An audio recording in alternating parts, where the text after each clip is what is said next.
Hi, this is Sean Meehan, This is Braden Williams, and you're listening to The Psychology. of Lickage. Hey, we're back. We're back. And can you hear me okay? Yeah, I can hear you. Yeah. Can you hear me, Braden? Oh, good. Yeah, we're doing it a little bit different today. The last couple podcasts we've done has been together after rehearsal, sitting around a computer and a couple microphones, but it's a little different today, isn't it? Yeah. We're having to do The this. world is different.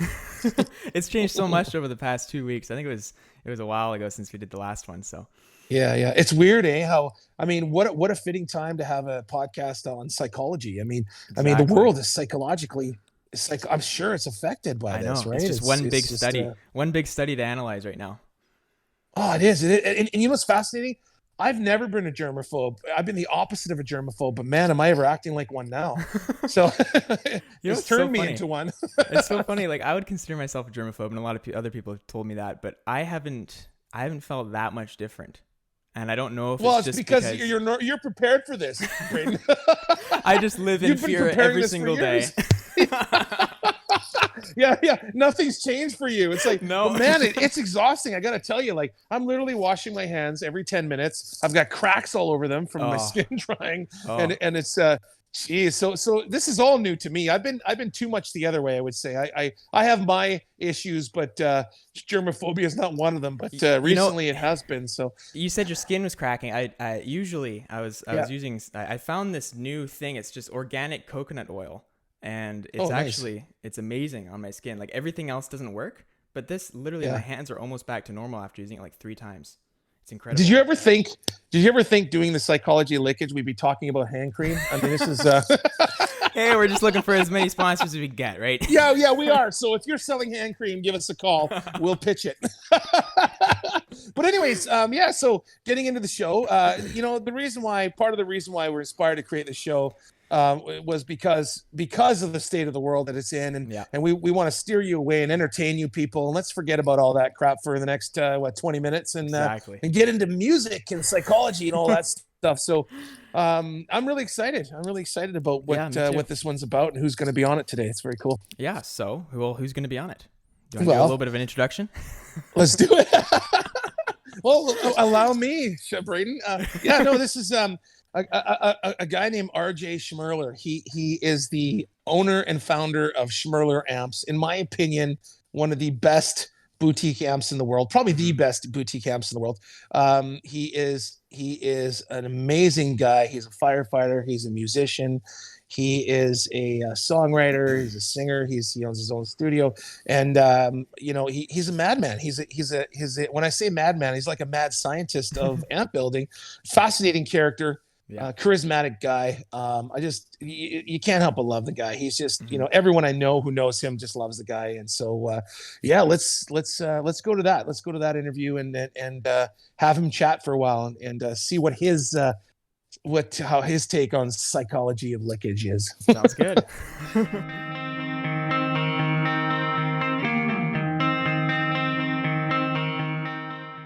RJ Schmirler is on the show. How you guys doing today? We're doing really good, man. How about you?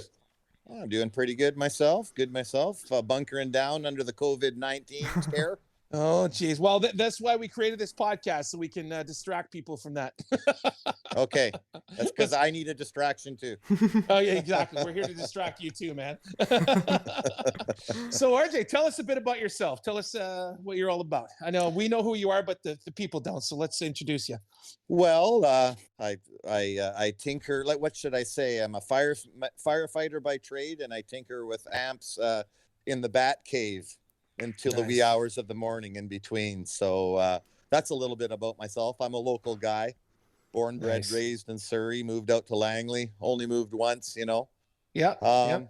So and I dabble in guitars since probably I was 12 or 13 years old. Have a little collection brewing because I've got nothing else to do with my time and my hard-earned money. Well, that, in our pilot episode, we asked each other the question, what got you into guitar playing? What is it at 12 years old that made you just, want to get into guitar, and how did it affect your childhood and stuff? There's one question for you.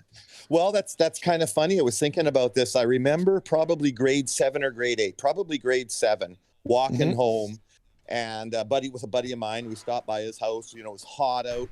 Went into his basement where it was cool, and he had an older brother that played the electric guitar. And I remember him playing it just horribly, but it sounded so cool. Nice. And his brother was away for the summer, and I talked him I carried that guitar home. It wasn't even his. And I remember sneaking it into my bedroom because, it was kind of one that wasn't mine. And, you had the folks that are like, oh no, but I remember playing it at night, like laying it on my chest and playing it and like feeling the notes. And it was an electric. So, of course, not plugged in. It's kind of quiet. Yeah. And I was hooked on something. I don't know what. Oh, we know what you're talking about. We know exactly what you're talking about. Was it? I know for me, it was just a massive obsession. Was it for you too? Did you become obsessed? Well, I was obsessed with music, not just the guitar and bands and all what everything was about. Yeah. Of course, playing. I liked singing and doing all the kind of the full gambit. But definitely, I was immersed. Yeah, for sure. Yeah, absolutely. Yep. Well, I want to talk talk really about, good time. I want to talk about how I found out about you. So I'm on a gig. We're doing Gone Country, which is a big local country gig, right? And I'm standing side stage and I'm checking out the guitar players, and I'm noticing Darren Savard's playing guitar for JoJo Mason, and I'm just, man, he's sounding better than usual. I mean, he's a great sounding guitar player, great player, but just it sounded even better than usual because I'd shared the stage with him before and I'd seen him play lots and stuff. And I'm like, what the hell? So I look over and I'm trying to see his rig, and I see this amp head and it doesn't have any name on it. There's nothing on it. And I gotta find out what the hell is that. And so I go, dude, what are you doing? What kind of pedals are you using? Blah, blah, blah. And he's going, no, man. I said, I'm going straight into this amp head. I just got it. You gotta meet this guy. I said, this is the best sounding amp I've ever had. And I said, you're damn right. So I gotta have one. And so that's sort of how I found out about you. That's true. That's true. That was back the Gone Country a couple years ago. A great summer night, wasn't it? Yeah, it was. It was just like nice little Van Halen reference there, by the way, Hot Summer Nights. But anyways, we'll get into that in a minute. But yeah, I just remember, and I thought, Jesus, what the hell is that? And for me, guitar playing tone is almost more important than playing. You know what I mean? Like if I don't have a great tone, and I just thought I want to delve into that. How in the hell did you figure that out? How did you build an amp, in my opinion, that competes with anything around the world? It's one of the greatest amps I've ever heard. It's awesome. So well. First of all, Sean, that's extremely kind of you to say. I do appreciate it. It's greatly. The truth. I do appreciate it. That amp was a concoction. It's funny because I see things that totally make sense to me. Yeah. And I built it, and that was probably my second amp I built of that prototype series. And I just it's a little bit of math, and it's a little bit of following or mimicking or the styles of amps that you grew up on or that you love. For me, the Marshall and the Fender, the two big basic, and just building your own circuit. That takes care of that, using good stuff and doing all the right things, hopefully. And out popped Brownie, and it still to this day, it's downtown, and it's it's been the main amp on a lot of great songs. Yeah, and is amp building the same as becoming a proficient guitar player? Is it just years and years and years of trial and error and failing, or did it kind of come quickly for you? And what was that experience like? Well, buddy, I was so lucky. I had a father that at a super young age, we were always in the shop. He was an electrician by trade. So there was always wires and drills and cutters and things. So I grew up tinkering. Yeah. And I think the difference is when you become a guitar player, it's more of a passion and maybe an emotional thing that comes through you, and you can express it that way. This is more of maybe an attention to detail in the mechanical way. Yeah. And thinking of something, I don't know. It's well, you got to be kind of like you're like a mad scientist, kind of. I would describe you that way. I would. I've interrupted you in the middle of the night where I've come by and say hi, and you got the messy hair and the grubby clothes, and you're just like, you got that mad look on your and there's gear all over the place. Yeah, I think you got to be a madman. It's super cool. I know that sometimes it gets pretty bad with. I come downstairs and I walk into the living room and it looks like I'm in an amp factory. Yeah, and totally. People call, hey, can I drop by? And I'd say, listen, I'd rather not. Yeah. Most of the time it's pretty good. It's a lot of fun. It is a lot of fun. It's a little bit different of an experience though when you kind of build something that you're quite proud of. You take a lot of what they're all about for yourself, for instance, and then add my flavor to it, mix it together and hand it back to the person and go, hopefully this is your sound. Well, what I found fascinating about you is you actually came out. I mean, obviously we have the luxury of being local and all that, but you actually came, when I approached you to buy an amp, you actually came out to 3 or 4 of our rehearsals. You watched me tinker around. You listened to what I was trying to go for. And when I wasn't happy, you'd go to tweak, even though it wasn't your amp, it was some other amp, or it was your prototype, for example. And you just kept, I think you tried to get inside my head. You know what I mean? You tried to go, okay. And then you just try to deliver. And I mean, this is kind of neat to look at this from a psychological point of view, because that's a really hard thing to do. It's a hard thing to do to get in someone's head. That's true. What is it? What are you thinking when you're doing that? Are you looking at the body language? Are you listening to the guy? Like, what are you thinking? What's going through your head when you're trying to get in someone else's head and trying to figure out, their tone or what they're looking for? Well, it's interesting because rather than listening to them play, you kind of sense the type of player they are. Yeah. If they're aggressive, if they're laid back, if they're playing double coil versus single coil lead guitar rhythm. And then you try and you offer, it's kind of like offering up a nice meal to somebody. You hope they like it, like, I know he likes chicken, so or whatever. So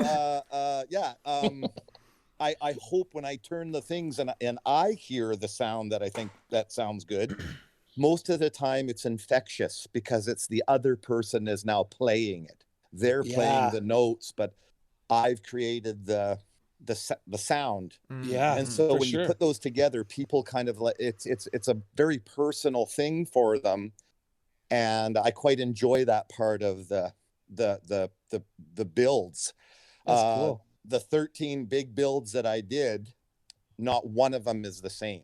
They're similar. Yeah, that's incredible. But they're not the same, That's so cool. Well, and the other thing is too, is that playing, it always comes down to Eddie Van Halen for me. It really does. Braden and I joke about this all the time. And he brings up a good point. He's talked about this, where a lot of playing is in the hands. So I can have my Schmirler all set up, dialed into me, and somebody else can grab that guitar and make it sound completely different. Yep. And that's the thing that you're. So I think that's the challenge. I think that's what you found a niche, right? I would say you're a boutique amp builder, and being a boutique amp builder, you have the luxury of, you don't have to try to build an amp that's good for everybody. You have the luxury of sort of trying to dial in an amp based on your platform or whatever to make individuals happy. So that must be pretty cool. Is that satisfying for you? Do you find you're passionate about that? Oh, it's awesome. It's a very a kind of a distinct position to be in. In the music business. You're everybody's friend, you're nobody's enemy. Yeah. You know what I mean? It doesn't matter if you think the song is good. Like, I mean, you're just like, it sounds good. I'm not, it's a really different position to be in, but it is very satisfying. One thing that I wasn't prepared for is when you see your rig up on stage, there's this overwhelming sensation of, I hope it doesn't blow right now. Kind of standing right in the audience. You've done everything possible, right? But you're still standing up there. It's kind of, I would imagine, I don't know, but it would imagine like watching a little kid. I hope he doesn't trip. Oh yeah, it's like going on stage in front of 10,000 people and just, God damn it, I hope I don't break a string, or Right. I hope my cable doesn't. Oh, and the anxiety. You're right, and that's such a fickle, especially as a guitar player, when you've got a bunch of pedals and a bunch of there's so much room for error. Yeah. There's so much room for disaster. But that's sort of yeah. why we do what we do.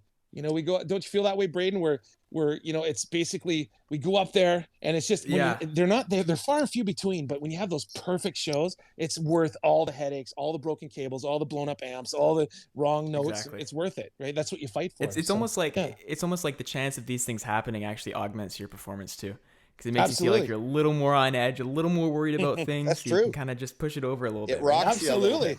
Yeah, absolutely. And there's a rush, because I know people that aren't in the music business, they kind of don't get us a lot of the times. They don't understand, especially if they're close to you, your family members, your whatever. I mean, at first they're supportive, then they're just like, man, why do you do this? Why do you put yourself through this? I've had these conversations with my brother. My brother's well off and he's set, and he's just like, why? Not so much anymore, but we've had this.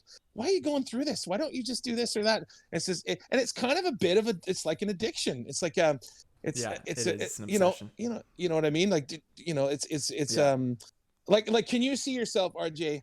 Could you see yourself living life without building amps, without playing music, without, Well, building amps is a pain in the butt sometimes.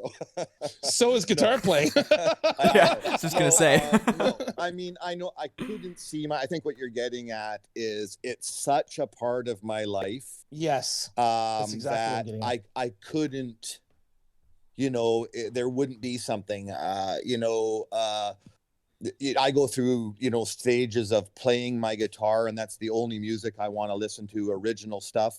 Mm-hmm. And then I go to where I put my guitar down and I just listen to old rock, and that could be for, weeks, months at a time. It's this long kind of sway back and forth, but it's all around music, of course, right? And the sounds. I've always found music soothing. Oh, of course, yes. No matter what type of music, yeah. And I don't know, like, how about yourself? Like, have you found a certain genre is better or worse for your emotional state? Yeah, for me, it's my mood.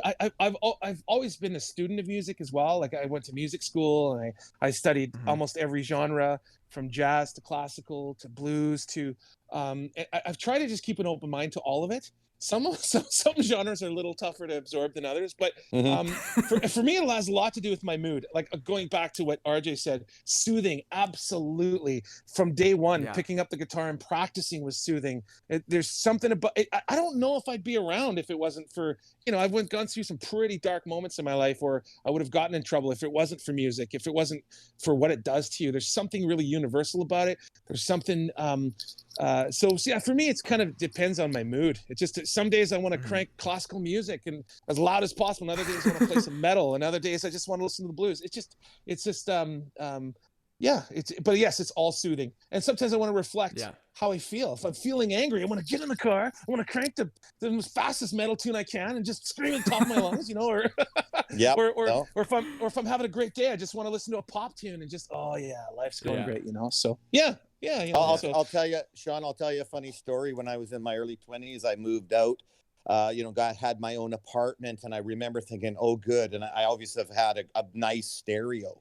And I remember on the very first night, I think I waited to a Friday, and I turned it up to a moderate level. And by 9:00, people were banging on the ceiling. And I thought, I don't know if I can live here anymore. It was a prerequisite. Well, no, I kind of thought that one time when you want to burst out and you want to learn about music and they're complaining, and I thought, oh no, like, this is not going to happen. What do you mean I can't have my music on? Yeah, screw that. So it didn't last long. I just remember that being a defining moment. It's amazing how you put your values in check. Most people wouldn't care about that. I'll just turn it down, and you know what? As musicians, I think, and being passionate about music and being in the middle of the music business, I think we forget how it's really not that important to a lot of people. Like, it is to a certain degree, but I saw an interview with Bon Jovi once, and he said, hey, I think they were asking him, how's it feel to sell 100 million records and being a big star and blah, blah, blah. He goes, we're not really that important. We're just a song we're just a 3-minute distraction on the way to work. That's really all we are. And that's true. It's true. Like it's very true. Yeah, it's an interesting observation, and to always remind ourselves of that too, because I don't know, I tend to take myself too seriously sometimes. And well, that's okay. But I always thought of like music is the coffee, like of the soul. Absolutely. You know what I mean? Analogy. It's like everybody thinks they can live without coffee until they try to live without coffee. That's so true. Wow, you don't even think about it. Very true. That's so true. Could you imagine just stripping music away? Stripping it away. Yeah. Oh my God, I think the world would go insane right now. I mean, especially now. Well, not that we want to get into that too much, but yeah, it's absolutely. So one thing that we've been kind of a common theme in this thing, and I want to relate it to amp building, is we have this thing called the 3-lick theory. we if you analyze any guitar player, he comes down to 3 licks. Yeah, he knows other licks, but he tends to lean on 3 licks and puts it together. Do you find that with amp building? Do you find that when you're do you have sort of 3 tricks or 3 outlooks? Or I don't understand enough about amp building to really ask a more direct question, but does it relate in any way what we're talking about? You know, that's interesting, and amp builders that are listening right now will be like, oh, what are you talking about? But this is the truth of the matter. In the early 50s, basically the guitar amp was born, and it followed a certain very simple pattern. And of course there was some, but Leo Fender is the guy that everybody comes to mind. He kind of made it into a business. Yeah, of course. Well, all the amps after that were basically modifications to his circuit. So the 3-trick pony, is like the Fender Deluxe, the Marshall Plexi, and then pick one of your kind of other amps. Of course, Doctors, all the great amps are kind of one of the tricks, the 3 licks, if you know what I'm trying to say. It's just how you do the one you pick, or maybe you can, you mix 2 of them together, but it's very similar. It's just how it's put together. So that was RJ Schmirler on the show. What a guy, eh? What a so interesting talking character. to him. I know. We could have gone on. I think we did go on for hours, and we just picked a portion of it. But I'd like to have him back. I'd like to. I also think definitely our audience, our guitar player audience, will love his amp. And you know what? For the record, right now at this moment, we are not sponsored by him. We might be down the road. We might do some business with him, hopefully. Whatever. But right now, cool. I'm speaking from the heart. I really am. I think his amps are just incredible, and I strongly recommend them. So, but yeah, no, he's an incredible human being too, and I think from a psychological point of view, I think what you create or what you bring into the world really has a lot to do with who you are. It really does. And he expresses himself through that amp and through that tone, and that may not be important to a lot of people, but I know it's important to guitar players. So yeah, it sure is. Yeah, it's just what's your take on that? Well, I think it's just really cool, the fact that he was able to take his personality and his upbringing and actually be able to share it with the world, because like the most genuine expression is through your own personal experiences. What you create. Yeah, and exactly. And you touch on something we're going to go down the psychology road here for sure. He mentions in the interview that he had a really good dad. He had a really good father figure. He's talked about his dad lots, even because he's a friend of mine, and he talks about him a lot. I mean, I feel like I know the guy and I've never met him, his dad. And so I think that plays a big role in who you become, especially, especially for a young boy, learning how to build amps, or in your case, learning how to play guitar. I know you have a great dad. I've met him a few times, and talk about that. Fantastic. Yeah. My dad, he's been an awesome father figure for me. He kind of got me started on the guitar, and he would jam with me, and he'd show me some stuff. He kind of showed me the E chord and the A chord, and then the B7. Kind of showed me the typical blues, and jam with. Sure. I'd jam with him, and I'd record with him, and I have a few recordings of the two of us playing together on his tape recorder. For sure, that's really cool. So, sorry to cut you off. No, I was gonna say he played a big part in my life. So good. Yeah, he's I think it's really weird. As you're talking about this, I'm thinking about a movie called The Crow, and it was starring Bruce Lee's son, Brandon Lee. And Bruce, I'm a big Bruce Lee fan, of course. That's probably why I watched the movie. And in the movie, there's a character that's a drug addict. She's just a washed up drug addict. And he writes the word God on the mirror. He writes the word God, and he picks this character up, and he goes, he puts her face in front of the mirror, and he goes, "This is what your daughter sees." And it's her in the mirror, and it says the word God over top. And I mean, that says a lot. I mean, your parents are your gods. They're your first gods into the world. Yeah. Right? You don't understand spirituality. You don't understand any of this stuff. You're just some kid, and that's your world. You're in this sort of innocent world, and the people are right. Yeah, your dad at 6 years old, he was your God. He was and so that kind of works that's too. The ideal person. Absolutely. Yeah, absolutely. Yeah. And so he had this wonderful dad.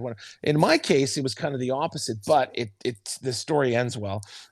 Essentially abandoned by my father. I don't want to talk bad about him, but he really, at about 4 or 5 years old, basically leaves and not a part of my life for beyond that point, really. And, and that created a lot of sort of, sadness and sort of some trauma. But then my stepdad comes along at 11, and basically, in a lot of ways, it's like this new God came along. Whoa! And he really he changed my life, and he set me on a great. I don't think he even realizes. He gave you a bit of a purpose. Absolutely, right? He's the one who really. I was thinking about playing guitar, but he came along and made it real for me. It's like my prayers were answered in a way. I was like, or my wishes came true, or whatever you want to call it, however you want to look at it.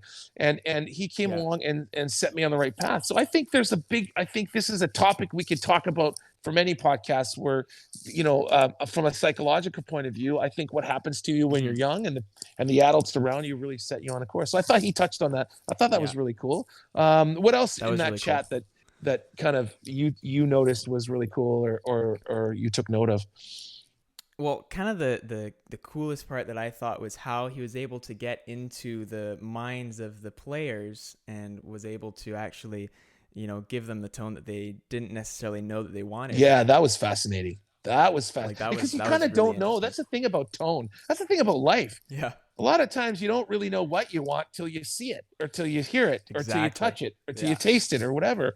And I mean that's and tone is such a difficult, that's what makes him fascinating, because tone is at least in the guitar world, there might be non-guitar players going, what the hell are these guys talking about right now? But which is the sound of the guitar, the sound of what's coming out of the amp. And again, and I talked about that when I was chatting with him. Tone is not just the sound of the amp, it's how you react with the amp, it's how you play on the guitar. And so and for him, and I think that's probably what makes him a great firefighter. I bet you he can walk into a very traumatic situation, right? That might be where he learned it, maybe. Who knows? We'll have to ask him in the next interview. But I know we'll have to have him come back, because I'm really interested in how, what the kind of things that he learns from being a firefighter and all that kind of stuff. Yes, I wanted to delve into that more, but again, you don't want to.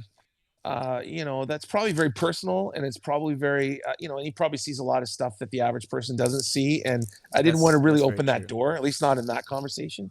But I honestly cannot say enough good things about this guy.